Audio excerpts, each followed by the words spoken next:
मेरी रियासत जो तेलंगाना से मैं MLA बना हुआ हूँ, वहाँ पर देखिए मेरी रियासत की हुकूमत, वहाँ पर जो दलितों के लिए जो दलित बंधु के नाम से एक स्कीम लाई गई, जिसको दलितों के लिए 10 लाख रुपए दिया जाता है। बताइए रियासत कर्नाटक के अंदर या भारतीय जनता पार्टी या कांग्रेस के लोग आए थे क्या? मगर आज मेरी जमात वहाँ पर मेरी जो हुकूमत करने वाली सियासी जमात दलितों के लिए उतना ही सोचती है,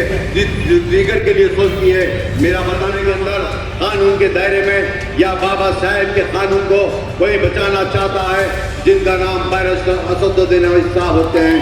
मैं यही कहना चाहता हूँ, क्योंकि आज हिंदुस्तान की पार्लियामेंट के अंदर बड़े बड़े सियासतदान होते हैं, मगर आपकी जमात के सदर, मेरी जमात के सदर अगर ठहर जाते हैं तो मेंबर ऑफ पार्लियामेंट 542 के अंदर खामोशी छा जाती है। जब भी member of parliament barrister Asaduddin साहब पार्लियामेंट के अंदर इशू उठाते हैं, उसका जवाब या अमित शाह साहब को देना पड़ता है या मोदी सरकार मोदी को देना पड़ता है। मेरा बताने का मतलब, चाहे भागलपुर डिस्ट्रिक्ट हो या बीजापुर हो या रियासत कर्नाटक के, इंशाल्लाह 10-15 दिन के अंदर आपकी जमात, मेरी जमात के सदर मोहतरम इंशाल्लाह बैरिस्टर असदुद्दीन साहब का हंगामी दौरा होने वाला है। मैं आप तमाम से गुजारिश करता हूँ, आप तमाम एक प्लेटफॉर्म पर आकर आपकी जमात को मजबूत करने की कोशिश कीजिए और जानिए। बिहार से आए हुए मौलाना चित्रविधि साहब और भागलकोट के ज़िले के सदर मजलिस के जनाब अब्दुल जमीदार साहब, जनाब फैयाज साहब, बीजापुर डिस्ट्रिक्ट के सदर मजलिस के जनाब अल्लाह बख्श साहब और रियासत कर्नाटक के जनरल सेक्रेटरी जनाब लतीफ़ पठान साहब और मेरे साथ आए हुए हैदराबाद के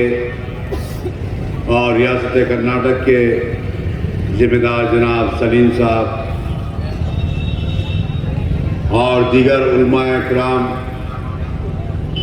और जो बैठकर सुनने वाले मेरे साथी नौजवान हजरात और मेरे बुजुर्ग हजरात,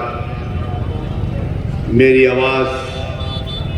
जहाँ तक पहुँच रही, घर में बैठकर सुनने वाली मेरी पर्दानशीन मेरी माँ और बहनें, जो आज का जलसा हालात हाजरा उन्वान जय भीम के उन्वान पर जो आज का जलसा किया जा रहा है,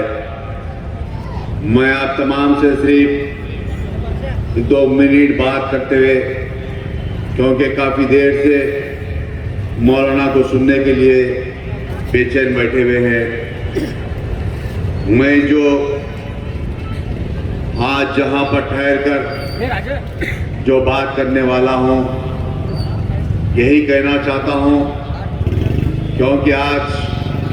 हिंदुस्तान के हालात आप तमाम जानते हैं। हिंदुस्तान की सबसे बड़ी पार्लियामेंट, हिंदुस्तान की सबसे बड़ी पंचायत, जो पार्लियामेंट के अंदर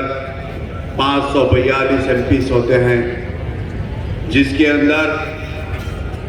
मैं समझता हूँ आज की तारीख में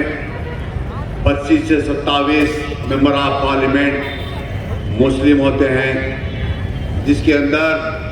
मेरे कई दलित भाई भी होते हैं मेंबर ऑफ पार्लियामेंट। मगर आप देखते होंगे हिंदुस्तान के हालात या हिंदुस्तान की जो हुकूमत, चाहे वो मरकजी हो या रियासती हुकूमत हो, हर 4 महीने के अंदर जो अपने अपने नए कानून को लागू करना चाहती है, मगर हिंदुस्तान की पार्लियामेंट के अंदर कई सियासी जमातें होते हैं, चाहे वो कांग्रेस हो या जनता दल हो या NCP हो या कांग्रेस हो या दीगर जमातें, अपने अपने सियासी उम्मीदवारों को भी पार्लियामेंट में लाते हैं और अपने कई ऐसे लोग हैं कि उनकी उम्र गुजर चुकी पार्लियामेंट में इलेक्शन लड़ते लड़ते, मगर आज के मौजूदा हालात के अंदर जो भारतीय जनता पार्टी की हुकूमत मरकज में आने के बाद 2014 से लेकर आज की तारीख तक आप देखते होंगे हिंदुस्तान की पार्लियामेंट के अंदर जब भी चाहे वो दलितों का मामला हो या मुसलमानों का माइनॉरिटीज का मामला हो, अगर कोई आवाज उठाने वाली कोई सियासी जमात है तो मेंबर ऑफ पार्लियामेंट जिनका नाम बैरिस्टर असदुद्दीन अवैसी साहब होते हैं, आप देखते होंगे हिंदुस्तान के अंदर जब भी पार्लियामेंट के अंदर चाहे दलितों का मामला हो या मुसलमानों का मामला हो, जो भी आपके ऊपर जुल्म का आवाज उठाने वाली कोई सियासी जमात के मेंबर ऑफ पार्लियामेंट होते हैं जिनका नाम बैरिस्टर असदुद्दीन अवैसी साहब होते हैं। मेरा बताने का मकसद ये है कि जिस जिले से, जिस रियासत से, जो आज कर्नाटक रियासत के अंदर कई ऐसे बड़े बड़े लोग हैं जो दलित से ताल्लुक रखते हैं और कई ऐसे लोग हैं कांग्रेस के बड़े बड़े नामवर लोग हैं, मगर कभी मुसलमानों के ऊपर जुल्म होता है तो कोई आवाज उठाने वाला नहीं होता, चाहे वो पार्लियामेंट के अंदर हो या पार्लियामेंट के बाहर हो। आज मैं आपको बताना चाहता हूँ 2017 या 16 के दरमियान में औरंगाबाद से 60 किलोमीटर दूर एक मेरे दलित भाई को जिंदा जला दिया गया था, मगर हिंदुस्तान का कोई मेंबर ऑफ पार्लियामेंट पहुंचने वाला नहीं था। अगर कोई पहुंचते हैं तो हैदराबाद से निकल कर मेरी जमात के सदर मोहतरम, वो आपकी जमात के सदर मोहतरम जिनका नाम बैरिस्टर असदुद्दीन अवैसी साहब होते हैं, वो औरंगाबाद से 60 किलोमीटर जाकर वहां पर जो मरहूमिन के उनके घर वालों से मुलाकात करते हैं, उनको पुरसा दिया जाता है। सिर्फ यही नहीं, कई ऐसे वाकयात हुए, दलितों को जिंदा जला दिया गया, दलितों को मार दिया गया, मुसलमानों को मार दिया गया। ये चाहे भारतीय जनता पार्टी हो, ये कांग्रेस हो या भारतीय जनता पार्टी हो, एक ही सिक्के के दो रुख होते हैं। मैं यही कहना चाहता हूं, जब भी इलेक्शन आ जाता है, इलेक्शन से पहले कांग्रेस के लोग या भारतीय जनता पार्टी के लोग या जनता दल के लोग अपने अपने कैडर को लेकर अपने आप के दरमियान में पहुंच जाते हैं। मेरा बताने का मकसद यही है कि आज देखते होंगे जो बाबा साहेब अम्बेडकर साहब ने जो कानून लिखा गया, उस कानून के अंदर भी तरमीम करने की कोशिश की जाती है और उस कानून को भी छेड़छाड़ करने की कोशिश की जाती है। आज देखिए, अगर कोई कानून के अंदर, कानून के दायरे में या बाबा साहेब के कानून को कोई बचाना चाहता है जिनका नाम बैरिस्टर असदुद्दीन अवैसी साहब होते हैं, मैं यही कहना चाहता हूँ, क्योंकि आज हिंदुस्तान की पार्लियामेंट के अंदर बड़े बड़े सियासतदान होते हैं, मगर आपकी जमात के सदर, मेरी जमात के सदर अगर ठहर जाते हैं तो मेंबर ऑफ पार्लियामेंट 542 के अंदर खामोशी छा जाती है और ये देखते हैं बैरिस्टर असदुद्दीन अवैसी साहब किसके उसके ऊपर बात करने वाले, किस मुद्दे के ऊपर अगर सवाल उठाने वाले देखते हैं। और ये भी कहते हैं कि कई मर्तबा आपने देखा टीवी के जरिए या पेपर के जरिए पढ़े होंगे, जब भी member of parliament barrister Asaduddin साहब पार्लियामेंट के अंदर इशू उठाते हैं, उसका जवाब या अमित शाह साहब को देना पड़ता है या मोदी सरकार मोदी को देना पड़ता है। यही नहीं, ऐसे कई इश्यूज है आज की तारीख के अंदर हिंदुस्तान की। अगर कोई कानून बचाने वाली है, कोई कानून की रक्षा करने वाली जमात है तो आपकी जमात, मेरी जमात के सदर मोहतरम जनाब बैरिस्टर असदुद्दीन साहब होते हैं। मैं ये भी कहना चाहता हूँ, आप देखिए आज से 2-4 महीने के अंदर रियासत कर्नाटक का इलेक्शन होने जा रहा है। आप देखिए अभी से रियासत कर्नाटक के अंदर चाहे बागलकोट हो या बीजापुर हो या गुलबर्गा हो या बिलगांव हो, कई ऐसे बड़े बड़े डिस्ट्रिक्ट के अंदर भारतीय जनता पार्टी अपने हिसाब से अपने कार्यकर्ताओं का और उनके मीटिंग लेना चाहती है और उसी तरीके से ये कांग्रेस के लोग जो 1947 से लेकर आज की तारीख तक कई साल तक हुकूमत करते आए और हमारे खून से इनके हाथ लाल हो चुके हैं। मैं ये भी कहना चाहता हूँ, या कांग्रेस हो या भारतीय जनता पार्टी हो, एक ही सिक्के के दो रुख होते हैं। ये भारतीय जनता पार्टी एक कहती है, ये कांग्रेस एक कहती है। कभी ये कुछ कहते हैं और कभी कुछ ये कहते हैं। मैं यही कहना चाहता हूँ, आने वाले इलेक्शन के अंदर आपकी जमात, मेरी जमात मजलिस इत्तेहाद ज़मीन इंशाअल्लाह रियासत कर्नाटक के अंदर, चाहे भागलकोट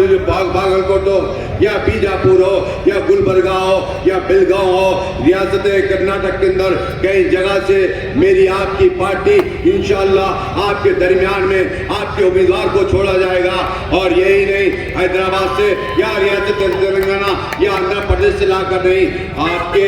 डिस्ट्रिक्ट का, आपके मुकाम का, आप ही के इलाके का, आपके साथ में उठने बैठने वाला मजलिस का उम्मीदवार होगा। ये आपकी जिम्मेदारी होती है, आपकी जमात को कामयाब करना। क्योंकि आप देखते होंगे हिंदुस्तान के हालात और रियासत कर्नाटक के हालात, बावाकिफ है आप लोग, बाशऊर लोग हैं आप लोग, जानते हैं यहाँ पर किस किस्म की सियासत चलती है और यहाँ पर किस किस्म की हुकूमत चलती है। इन तमाम चीज़ों को गौर करते हुए आपकी जमात को, मेरी जमात को मजबूत करने की जरूरत है। इंशाअल्लाह अनकरीब के अंदर, चाहे भागलकोट डिस्ट्रिक्ट हो या बीजापुर हो या रियासत कर्नाटक के, इंशाअल्लाह 10-15 दिन के अंदर आपकी जमात, मेरी जमात के सदर मोहतरम इंशाअल्लाह बैरिस्टर असदुद्दीन साहब का हंगामी दौरा होने वाला है। मैं आप तमाम से गुजारिश करता हूँ, आप तमाम एक प्लेटफॉर्म पर आकर आपकी जमात को मजबूत करने की कोशिश कीजिए और जानिए और वाकिफ हो जाइए और देखिए, गौर करिए,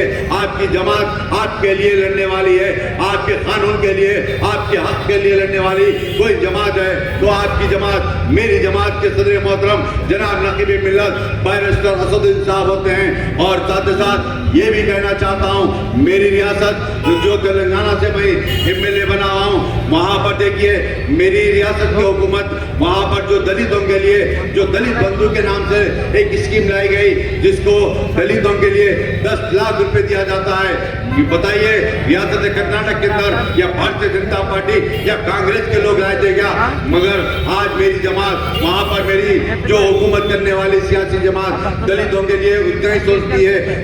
दीगर के लिए सोचती है। मेरा बताने का मकसद, यहाँ पर कर्नाटक रियासत के अंदर मेरे कई ऐसे दलित भाई है, कई सालों से गरीबी की जिंदगी गुजारते हैं। इनके ताल्लुक से, चाहे मुसलमानों के ताल्लुक से हो या दलितों के ताल्लुक से, ये पूछने वाले नहीं। चाहे कांग्रेस की हो या भारतीय जनता पार्टी की हुकूमत सिर्फ सोचती है तो उनके लिए, उनकी हुकूमत के लिए, उनके MLA के लिए, उनके पार्टी के लिए सोचती है, आपके लिए या दलितों के लिए सोचने वाली नहीं। आप तमाम को इसलिए कहना चाहता हूं, आप तमाम से गुजारिश करता हूं, आपकी जमात के उम्मीदवार इंशाअल्लाह आने वाले इलेक्शन के अंदर ठहरेंगे। आप तमाम को मुत्तहिद होते हुए आपकी जमात के उम्मीदवार को कामयाब कराना होगा। और साथ ही साथ आप तमाम से ये भी कहता हूं, आज के हालात को जानते हुए मैं ये भी कहना चाहता हूं, क्योंकि यहाँ पर बड़े बड़े दानिशमंद लोग बैठे हुए, उन तमाम से अपील करता हूं, उलमा से भी अपील करता हूं, एक प्लेटफॉर्म पर आइए और जमात को मजबूत करने की कोशिश कीजिए। आज का जो उन्वान था बाबा साहेब के उन्वान के ऊपर, या जय भीम मीम के नाम पर जो उन्वान किया गया था, यही कहते हुए मैं यहाँ पर आए हुए तमाम उलमाओं का और तमाम मेरे साथी नौजवानों का और जो आज के जलसे के जिम्मेदार है, उन तमाम का शुक्रिया अदा करता हूँ। शुक्रिया, खुदा।